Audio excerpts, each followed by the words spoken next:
change are extremely real. And we, Barbados, are this 166 square miles in the Atlantic Ocean by itself, become even more vulnerable, I dare say, than some of the other islands who might, in some instances, have a different topography that gives them a little bit more latitude. If you look places like Oistins, if it's whole South Coast, you have fishing going on there. You have all these different things that happen in these areas around the country. It is really important that we get some aspects of this legislation in, especially when we talk about infrastructure and building, to have that put in place to deal with these potentially devastating events that, again, increase with the climate change. But a couple of things were said earlier that we really do need to bring some light on. One, it was mentioned about the loss of cuscus grass across the country. And if memory serves me well, I believe it would have been in 2019 that a program was started under the Ministry of Agriculture to replant cuscus grass across the island. There was also a mention of the building of more, and I'll use the word dams, to collect water. Under the Ministry of Agriculture, that also was done, and I believe it continues. I remember there was one done at River in St. Philip. There's one, I believe, in Sturgis, in St. Thomas. So a number of those things have already been put in place and continue to be done to help, again, with the mitigation for flooding.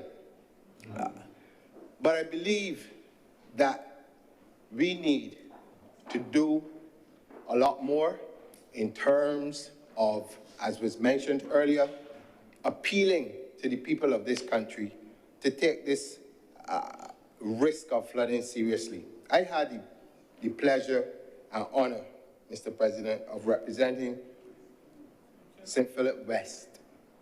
And in that constituency, I also had the headache of trying to understand how permissions were granted for persons to build homes in the Woodburn area.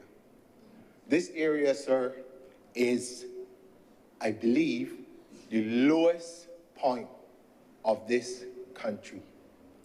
And I witnessed where persons building in that area then went on to dig and build further down, trying to get apartments and different things like that to extend their homes and also to bring in some more economic activity. But I also had, in one incident, to drive into the area to see the bottom of a whole house flooded. And if there were any little children or anything, or anybody who was probably, Airbnb wasn't as prevalent as it is today, but if there was any person living in that area, they would have died. I saw where walls that are supposed to be guard walls around homes destroyed by the water. And to be quite honest, in that particular area, we have struggled for many, many years to find adequate solutions to dealing with the problem of flooding there. I also was representative for Lowlands in Christchurch. The same problem. As a minister, I had to take time out with people when the rains fell to go into the area myself and lift garbage out of the drainage. Myself and two other people clean them in order to stop what could have been potential deaths. So this legislation and this issue is nothing for us to toy with or to make sly remarks about, because we are talking about loss of life, we're talking about loss of property, and God forbid that something happens and you have to rebuild. You now got to look for money to rebuild things like hospitals or schools or whatever that may very well be damaged if we don't, one, begin to put these measures in place. That means that you have to build to a certain standard. Two, as this legislation requires now, where people have to build with drainage in mind and these kind of things. And I'll just give you a very short example of what I saw, not in Barbados, but in Dubai. I had the opportunity to go to Dubai in 2019 also, representing government. And whilst there, rain fell. Rain like what we would call a passing shower. And the whole place shut down. School shut down, everything shut down. And we said, we from Barbados, we said, but there's a little bit of water. But it then struck me that because these folks live in a desert region, they have no concept of water management or drainage. And so for us, living this part of the world, who have to face it from the day we born to the day we die, should take this seriously. Should take it very seriously. And as my father would always say, leave the mock sport at the door.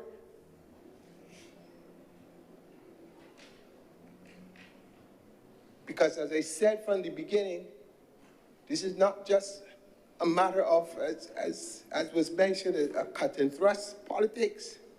We are dealing with people's lives and livelihoods.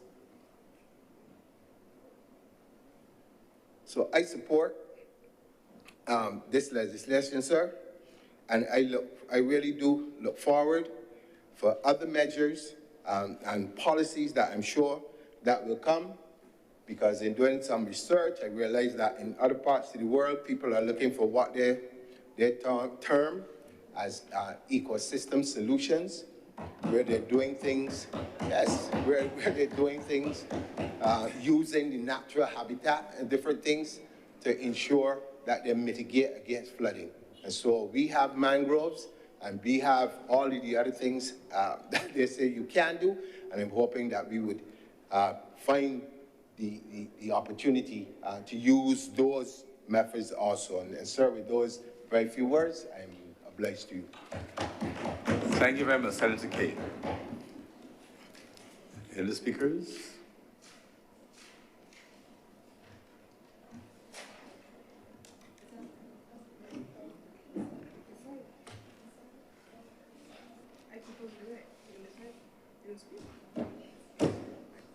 Senator Maynard.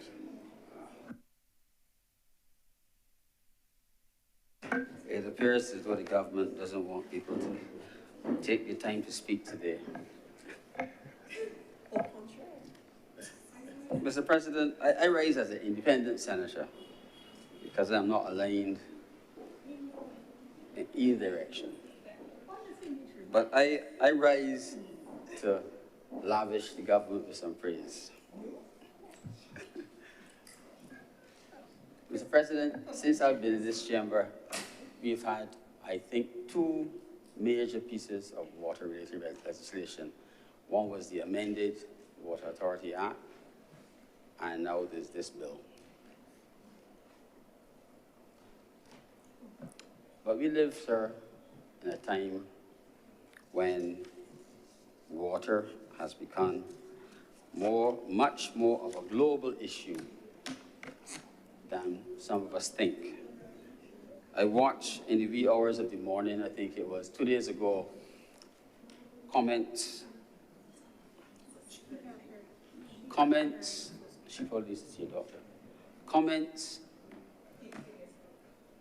regarding a report laid in Parliament in the United Kingdom related to Thames water. I do not believe that Barbados is very far behind in some ways. What struck me was the fact that there were comments about the level of environmental contamination that has resulted from pouring raw sewage into the water system. I believe, sir, that quietly we continue to do the same, but I've not heard from anyone any clearly stated plan with a time frame for cessation of that activity. It may appear to be a safe practice, but I'm sure it causes its own set of problems. Mr. President, the Right Honourable Seymour Arthur once asked the Chief Town Planner, Mr. Mark Cummins, what, in his opinion, was the greatest hindrance to development? And Mr. Cummins, to Mr. Arthur's shock, said water. He believed, sir, that Mr. Cummins was speaking about potable water, but he was not. He was speaking about all water, in all its forms, whether it's potable, whether it's from sewage, whether it is storm water. He was speaking of water generally. And I, sir, believe that he is right. This government and this country, and whichever government is in power, has to look at a total water plan for the country. Because the water today that is potable water is sewage tomorrow, and if we get it right, it might be potable water again. And potable water as proper potable water. So this country, sir, has to take water very, very seriously. Mr. Cummins' answer was a very loaded answer, and it makes it incumbent upon the government, well, you cannot do everything at one time, because you probably not get it all done well, to pick out areas that you can fix and fix them and do it well. There is no question, sir, that we have lots of storm water problems. A previous, sir, speaker spoke of flood water. I think he did. But, sir, the definition of flood water in this bill, under interpretation, also refers to storm surge from the sea. And we've not given much consideration for storm surge. But the fact that all of our beaches disappeared, if not all, most of our beaches disappeared during Beryl, speaks to that. And it is only a matter of time, sir, before the salt water actually gets inland if we don't do the right things. I refer to inland as surface water. There are some among us who believe that it's already inland based on what is happening in St. Lucie with the salt water ingress in the wells. But it's important for the government to look at a comprehensive plan that, along with its resilience strategy, that is clear for all to see, where all the essential, I think I can risk saying all the essential services now have water storage. We see it in the, I believe, soon to be open geriatric hospital. I believe that the water storage in the, I hope, soon to be open fire station. Sir, the QH has, I believe, about at least 4 days of water storage, potable water storage. And the other geriatric hospitals also have water storage. The prisons have water storage. So I congratulate the government on the background work it's been doing to make sure that while they're not things that will get you votes, there are things that are essential and they are being done in the background and will benefit all. Sir, the matter of resilience was tackled in the last budget, where householders receive help in having storage tanks for potable water. I believe that while that in itself is probably a good thing, I sometimes wonder if we have a storm or a hurricane, if people will be able to access the same water that they've been storing, and what effect it will have on the electrical grid when you turn on all those pumps together. But that's a matter for the technocrats to solve. Now, there have been visible improvements, sir, in our stormwater infrastructure. I have noted that in Whole Town, whereas in the past, if one spat uphill from Whole Town would flood. It no longer happens, but it's not yet been fully tested. So I wait for it to be tested. We have a good downpour that lasts many hours. And we'll see what happens then. You can't solve everything. The Constitution River improvement has certainly helped the QEH. So the car parks no longer flood, and I believe the Accident Emergency Department does not have to leave as it used to. It still has its own flooding problems, but I'm told that those have been resolved. There was no specific mention of gullies, Mr. President, in this legislation. And I wondered why. And it is because a large amount of the stormwater and the water runoff heads to the gullies. Some gets back into the groundwater supply, and I believe most of it gets into the sea. The level of, I believe the amount of garbage that used to go into our gullies has reduced. I believe so. I do frequent the gullies, and I no longer see as much as I used to. I don't frequent the popular ones. So I don't think there's as much garbage as used to. Maybe Bajans are listening, and the government's help to move your garbage, people no longer need, particularly in the rural communities, to throw it into the gullies.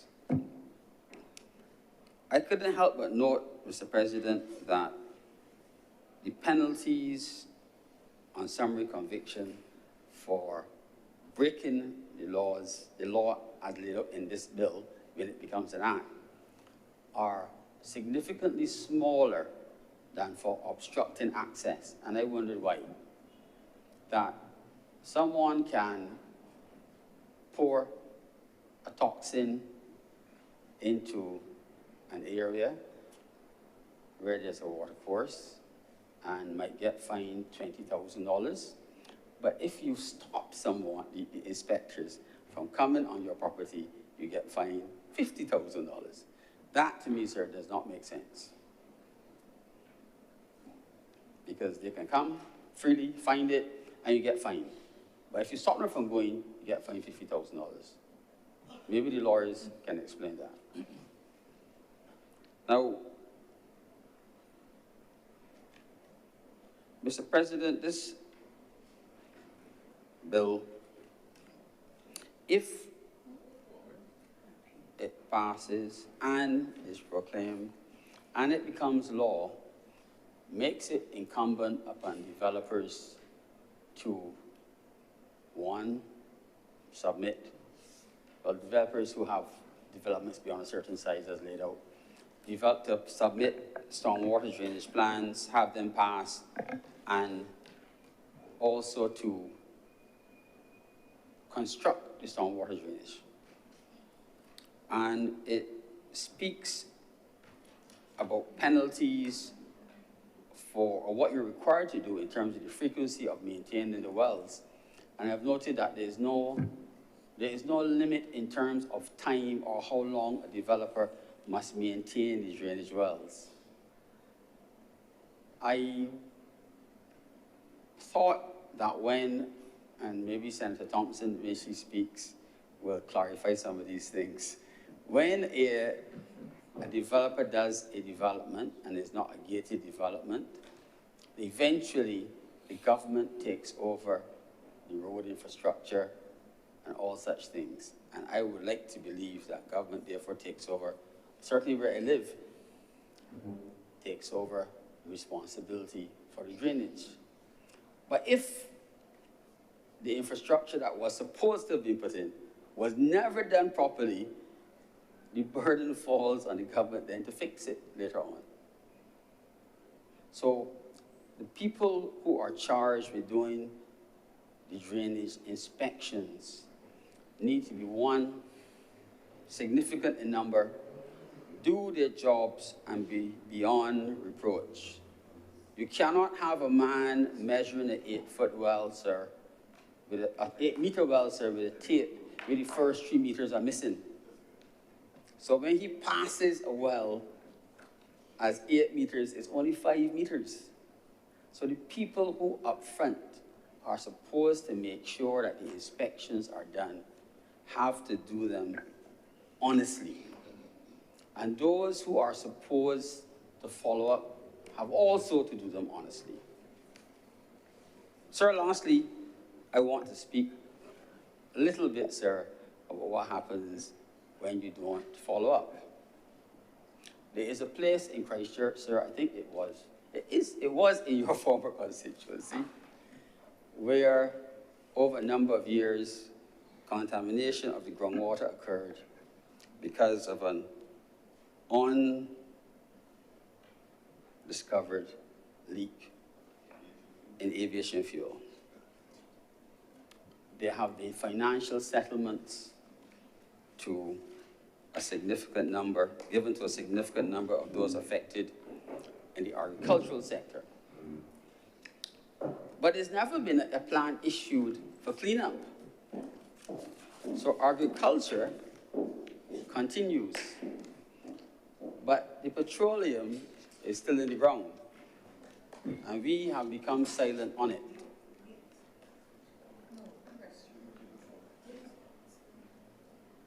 Sir, what it means is that government, when it discovers that there's contamination, particularly of water wells, and the water wells in Gibbons where the farmers use for irrigation, needs to, one, notify the public and make sure that whatever remedial action has to be taken is taken. Now, the government correctly has taken many steps to protect our water supplies. And I have to come back, sir, to something I've said in this parliament before. We have lost track of what used to be our water wells. And I know that the BWA has been trying to locate the old water wells, the wells that were used either for, I guess, bucket dipping, or they were driven by windmills. Their water's pumped by windmills. Development, sir, has happened in most of the areas, housing development, where these wells used to be. And I believe, sir, that the wells are not being used for the former use. I believe, sir, that rather than taking from the wells, we are putting things into the wells. And what we are putting, sir, is raw sewage. So while on one hand, on the surface, we are bringing legislation to stop people from doing something, We have an obvious existing problem, or I should say a potential problem that we have not been successful in clarifying. There were over 480 water wells in this country in the 1940s. And so far, I am told that we've only been able to locate less than 125. The wells did not disappear. So we have to ask, what are we doing? Could we possibly be making the situation worse by putting sewage into those wells, and we do not know what is happening? So I call upon the government to encourage whichever department is supposed to do it to get on with it. Because on one hand, on the surface, we're fighting one battle, and then we're adding to it, sir. Sir, before I close, I want to encourage the government once again to please be the ones up front in speaking about secondary water use. Do not let the naysayers be the ones who have the podium. Or if they do get on the podium, you have to drown them out with the truth. This country is a water-scarce country. The cost of water continues to rise. And since Senator Cummings is here, and I saw, sir, in the printed media, I think on Sunday, on the front page, they were speaking about 90 billion, I think it was. Yeah, on the back page. That is to be invested, or needs to be invested, in the green energy sector. I like to believe, sir, that there's a big chunk somewhere in there where green energy, sir, and water are connected. So that while we might not be able, as a country, to bring down the current price of water, we could probably, sir, for the next 20 to 30 years, keep it from rising. So that some of the problems that happen in the Thames Water Authority will not happen here, sir. We will not survive it. I thank you, sir. Thank you very much, Senator Maynard. Speakers, Senator Andre Boyce.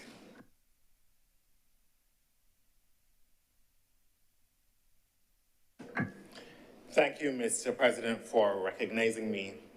I stand to support this important piece of legislation, Mr. President, not only for all of the reasons that the colleagues before me have outlined, but because I think it fits quite nicely into the tapestry of environmental legislation, the attempts at resilience building, and the crafting of sustainable frameworks that this government has engaged in over the last 7 years. And all of that, Mr. President, is aimed at protecting Barbadians, ensuring that Barbadians have greater protections, greater help as we contend with the vagaries of climate. No doubt, Mr. President, some of the marquee interventions have included debt for nature and debt for climate swaps, a blue-green bank, and perhaps the most seminal of all of them, the continuous advocacy of the Honorable Prime Minister as she calls for fairer financing and faster liquidity on the international stage. And no doubt, sir, the legislation before the chamber is connected to all of that work, because this legislation, this stormwater management bill, is really aimed at ensuring that protections are crafted for the people of Pike Corner, for the people of Parish Land, for the people of Passage Road, as we contend with the vagaries of climate. Speakers before me have indicated just how acute the issues of climate have been and how in the last couple of years we have become victim, I suppose I can say, to greater flooding, to more extreme weather events, and we appreciate that that has dire implications for us as individuals, for businesses, and ultimately for our economic sustainability. And that is why I think that this intervention by the government of Barbados is critical.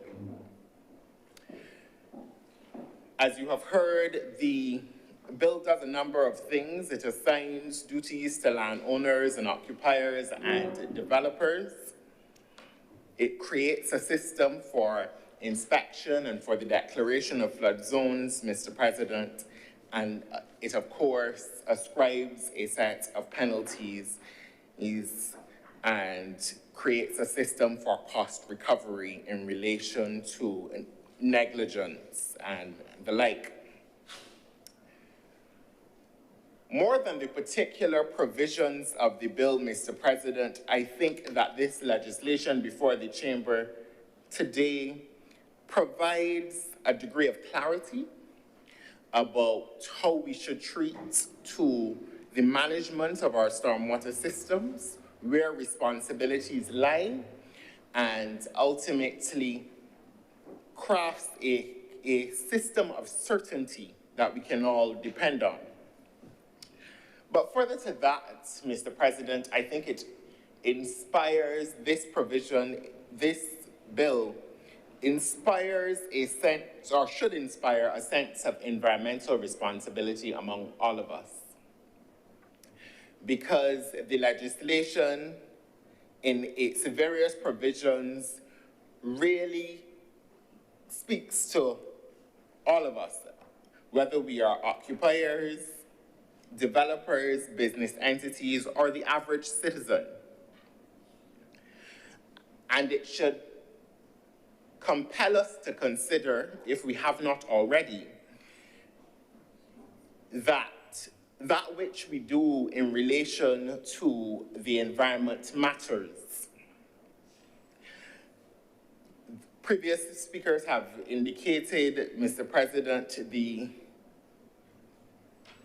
plight of litter, the issues of litter and dumping and illegal dumping, Mr. President, and the challenges it creates for stormwater management and for just the general cleanliness of the country. And so I was pleased to see that contemplated in this legislation are penalties in that regard. But, Mr. President, the legislation is but part of a broader effort to, as I indicated, towards environmental protection and towards sustainability and resilience. And while there is collective responsibility for all of us, perhaps I will take a significant portion of my remarks today to talk about the business sector. Because I think that while there is responsibility for all of us, there has to be increased responsibility, increased cognizance of the effect of some operations, Mr. President, on the environment and on our sustainability. And no doubt, I was happy to see the provisions in the bill that speak specifically to developers who have projects over a certain size. But I put it to you, Mr. President, that businesses of all sizes should not only be considering stormwater management systems and stormwater management infrastructure, if indeed that is necessary, but that this has to exist in the context of broader environmental planning.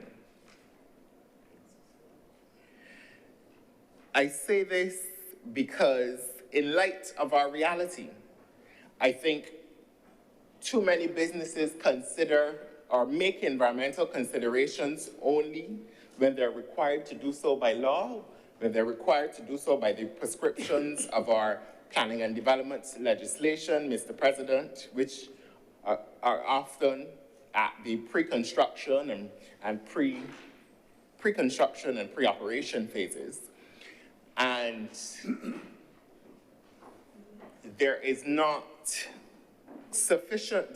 evidence of sufficient consideration as time goes on, as construction begins, as production begins, Mr. President. And I really think that as we consider this legislation today, we should consider the extent to which it is but one part of a significant set of interventions and a significant set of considerations that our business community should take. A brief diversion, Mr. President, to say that the planning and development legislation that prescribes the need for EIAs in some regard provides an extensive list. But certainly as we contemplate other types of enterprise, as we contemplate high energy tech solutions or agro-processing or agro-industrial products and projects, Mr. President, perhaps we ought to also contemplate making some amendments to that legislation. All of that to say, sir, that the considerations of stormwater protection must exist in a broader framework that includes water conservation, that must include waste water reduction, that must include energy efficiency. And that when we plan environmentally, that we must include the stakeholders, the persons who live next to and proximate your businesses, those who are impacted by your enterprise, Mr. President, not just at the pre-construction and pre-production phase, again, but at all phases, because we appreciate, Mr. President, that the climate crisis that we consider today is not the climate crisis, or is not the set of climate realities that we considered 5 and 10 years ago. That is to say, Mr. President, that there are a set of variables that change, and that interventions and considerations ought to be consistent in that regard, so that to do it only at the level of your pre-construction or pre-production phase is not as efficient as perhaps we would hope it to be. All of this, Mr. President, all environmental planning at the level of our businesses ensures a greater degree of resilience. It ensures a greater degree of sustainability for our businesses. There are studies that say to us that environmental considerations and environmental and social management mechanisms make economic sense, and that particularly for countries like ours, Mr. President, for whom economies are not large and for whom 1 or 2 days or a month of shutting your business has real life implications for the people, for you, for the people who work for you, and for our entire community and society, Mr. President. So that I think it is time that the business sector take a more holistic approach to the notions of business continuity, to the notions of environmental planning, and that what has sometimes been the traditional adversarial approach between business and those who live in the community, that we take another look and a better view and greater steps towards incorporating the interest of all in that regard. Mr. President, when taking a look at the legislation in relation to enforcement, I wondered about manpower capacity. And I certainly wondered if technology was not one of the ways that we can ensure that this legislation is adhered to. Perhaps as the regulations come to be and persons operationalize the provisions as developers, for instance, make good on the building of infrastructure or the crafting of stormwater mitigation plans, that is there not room for a greater role for technology to ensure that entities are doing what we want them to do? This is, of course, out of a recognition that there's only but so much manpower. And we have big ambitions in this country, and we have big work to do, but we have to find ways using technology and to ensure that it is most effective and that it is done and that it is sufficiently enforced, Mr. President, because, like we have all said, the static provisions are fine, but whether this legislation functions in the way that it ought to or not has real life consequences for many a Barbadian. Mr. President, I wish to close by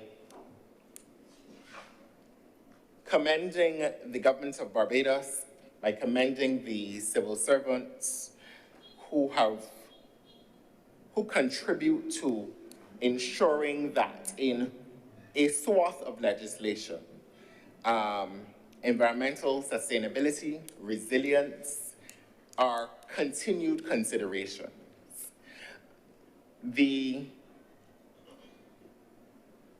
Our track record tells us that these are, in the span of development, Mr. President, environmental considerations are relatively new.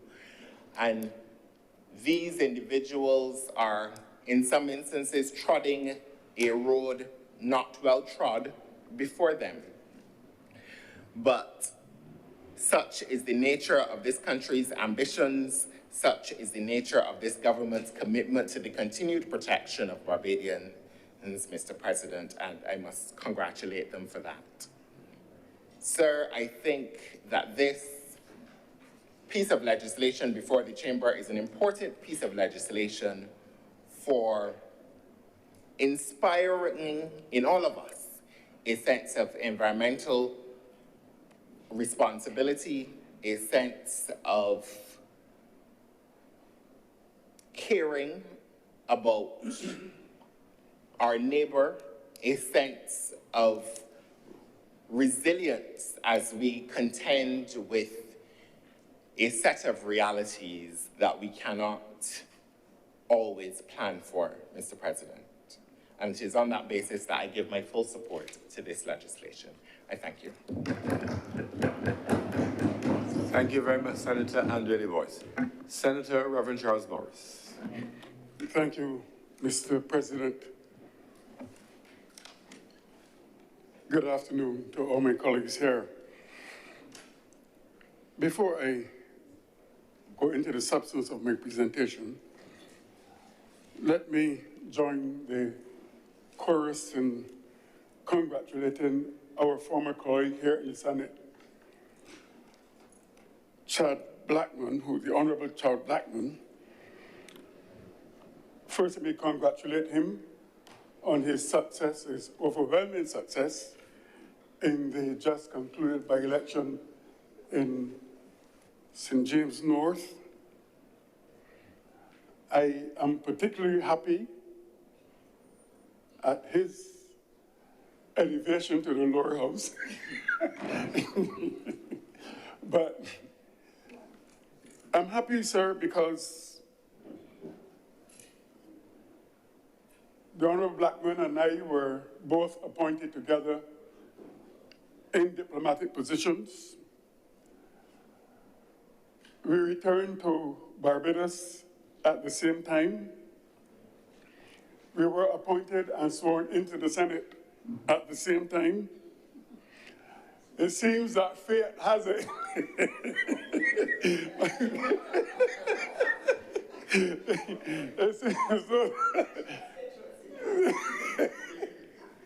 It seems that fate has it that either I should follow him or he should follow me. And I'm sure that that would not be a good bell for persons like the senators on the other side, the opposition senators in particular. They would not take that too kindly, or they would not be too happy. But I wish the Honorable Blackman well. I have all confidence that he will do well, and with the task that is before him, I'm sure with God first, he will succeed. Mr. President, also, I wish to offer my prayers and care and concern for our colleague, Senator Malilu. I learned of it today and this accident today, and I offer him and his family my prayerful support, and I pray that God's grace, his faith, his own faith, would give him the courage to deal with the challenges that he will face at this time and that he will face in the future. Mr. President, I must confess that I never knew too much about storm water management. I never knew too much about climate change until recently. And in preparing for this discussion today, or debate today, I did my research and I depended heavily on the ethical stance taken by Jonathan Sachs, and then all the information provided by Jeffrey Sachs. And I must begin by complimenting and congratulating the government on ensuring that we have this discussion, or that we have this bill to deal with, so that we can chart a proper future for Barbados in terms of climate resilience.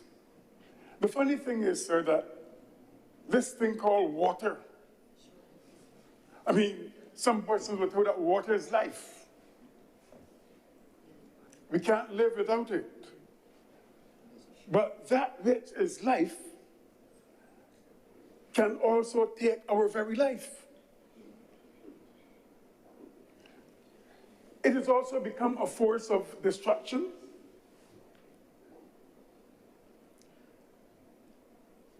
It has caused us dearly. It threatens our agriculture. And there's so many areas that it continues to affect us. And I'm sure that you would have heard Senator Cummings in her opening remarks deal with all the ways in which it has affected us. Flood our homes, erode our environment.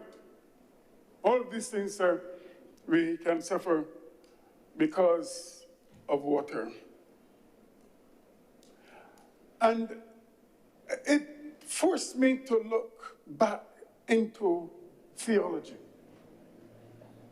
to look back into the story of creation, to look back into the Psalms. And I noticed that in those stories, mankind or humankind, whichever term you use, was supposed not to dominate the environment, but to have dominion over it. But there are certain elements in our world that have taken to dominating our environment, and because they have taken that stance of domination, it is having a deleterious impact on our environment as well. We are supposed to protect this environment. We are supposed to care for this world. And that is what I assume and have concluded that this legislation is asking us to do, to be once more, to have dominion over this land and to care for it. So therefore, sir, it is not a matter of if we need to act. It is how urgently we must act, we must do so. And I'm saying to you, sir, that it is a matter of urgency. Because, as I said, the very thing that is supposed to give us life can easily take it away from us. And it seems as though that even though I'm dealing with it, we are dealing with it now, and a lot of people are dealing with it now, it seems as though it has been around for a long time, because each year we are witnessing severe storms and rainfall. You know, there was a time when the rain used to drizzle and give you a little warning that it was going to fall. Now it is coming down one time.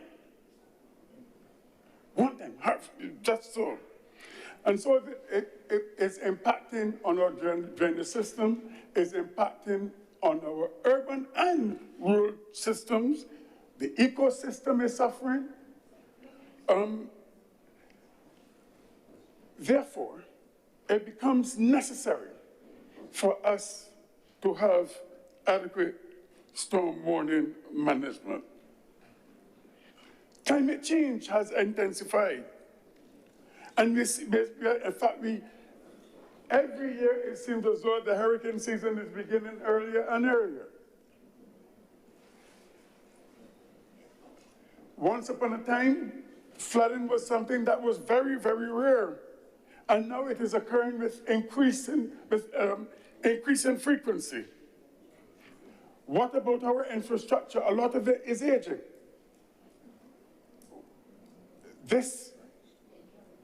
In fact, we have also impermeable surfaces, flooding again. In rural areas, soil erosion. As a matter of fact, someone mentioned this morning when we had the cuscus grass on the hedgerows of the fields. That is no longer there. So soil erosion, destroying arable land. We know what happened last year with Beryl. We know what happened years ago. As a matter of fact, sir, these days when I hear about hurricanes, and when I hear the wind blowing or hear it blowing in Barbados, I always try to console myself by saying, well, I can understand this is not bad, given the experience I had in Jamaica some years ago. I've not yet seen that kind of impact here, but yet whatever we have, it is still having a negative impact on our country. Stormwater management is not just about water, though. It is also about quality. Because of the pollutants that the water can drag in, that it can discharge in oceans, that the negative impact it can have on, for example, the Graham Hall Sanctuary that we just opened. So our society stands to be threatened and continue to be threatened by the impact of the climate problem we're having. So therefore, it means that we have to create modern systems as well to deal with this impact of flooding so that our water management, the way we manage this water, would be successful. And I'm saying that I support this legislation simply because we must invest heavily in storm water management. If we do not, all the economic gains that we have, all the social activities in which we take part, all of these will be threatened. The first time I've learned about bioswale and all of that is I've learned that. And the importance of these things. So therefore, we must invest heavily in them because cleaner water, healthier ecosystems are important for us. So I learned about green roofs, yes. I learned about wetlands, I learned about all of these things. And I've realized the threat that our society faces by the impact of these hurricanes, the rain that goes into the ground to recharge aquifers. All of these now appear to be threatened. And therefore, I believe the government must be commended for acting and acting in time. Because I believe that if there's one area that we can save, in fact, I can have this bill attempts to make our economy stronger. Because we'll have to spend some money, but the question is, if we spend the money, what are the benefits of it? And therefore, the bill addresses something not just for now, but for the future. And I am confident that there are going to be more and more amendments from time to time because the impact will always get worse. So if we do not spend the money to protect our environment, at some stage we may have to spend it and spend more. So as we try to close the gaps between what happened and what can happen, and avoid what can happen, I believe that this legislation has gone a long way in trying to